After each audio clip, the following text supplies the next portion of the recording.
we are living in a world which is more divided than ever before.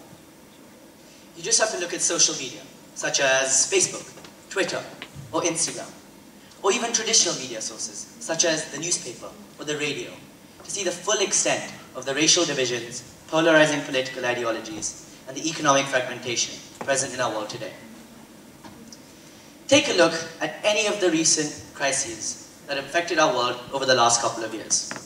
Say, the Paris shootings, the European refugee crisis, the growth of far-right political ideologies, or even the impending Brexit, which are all a testament to the significant challenges impacting our world. Even with our 193 member countries in our united world, can we really call ourselves united? I don't think so. In fact, I would go as far to say as we are more divided than united as a world today. Would a united world be facing major disputes between countries like our world is today? Would a united world be having as many terror attacks as our world is today? Again, I don't think so.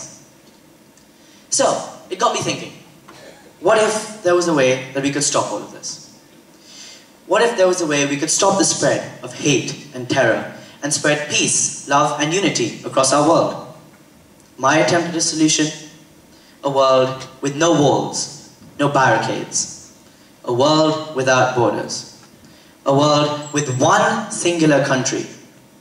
One country for all, in which every single citizen feels like they truly belong.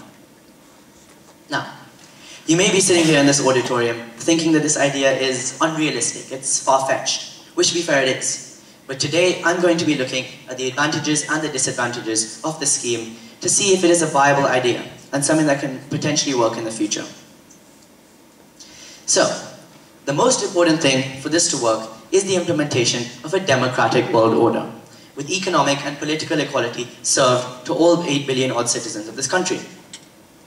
I would recommend electing not one, but a World Council of 5 leaders, one from each populated continent. So that's North America, South America, Europe, Africa, and Asia, with Oceania joining Asia for the purpose of the scheme. And these representatives would be elected on a term of 5 years, and would lead with fairness over bias, freedom over oppression. They would promote economic equality over the current disparity in our world today. They would support humanism over racism, and most importantly, create a safe world with no borders, with every single citizen free to travel anywhere that they liked. After all, it would be the same country. So now that I've established how this world would run and how it would work, let me answer a question that I'm sure is on some of your minds right now. What is the point? What is the goal? What is the mission of this united world? What are we trying to achieve? Well, as I'm sure you'll agree with me, our world is facing many problems at the moment.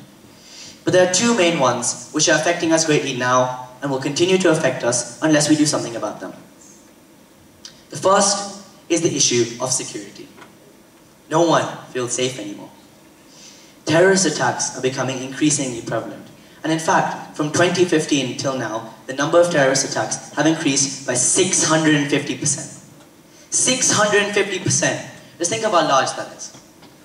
You just can't guess where the next one may be.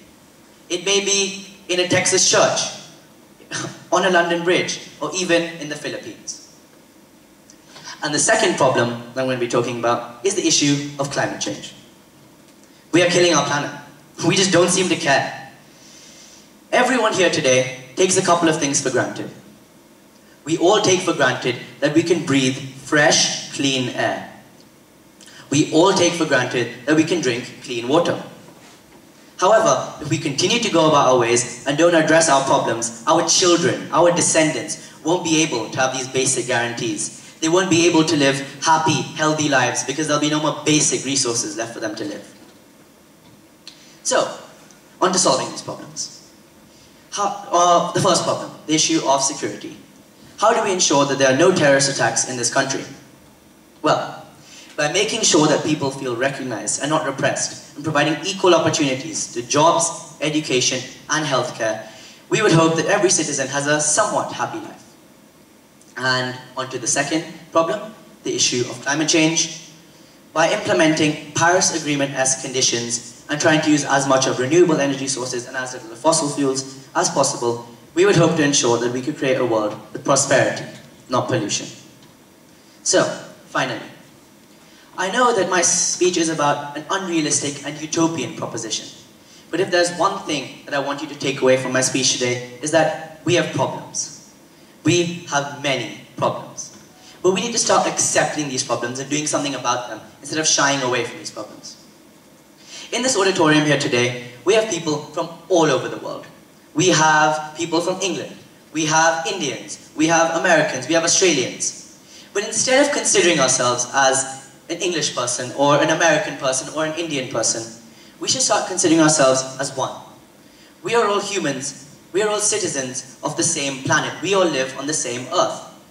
And if we don't do anything about our problems, if we continue about our ways, if our world plunges into chaos, if our world runs out of basic resources, one country or several countries won't suffer alone. All of us will. So, ladies and gentlemen, we have a dilemma. Do we take action and unite our world, or sit back and watch as it falls apart right in front of us? Thank you.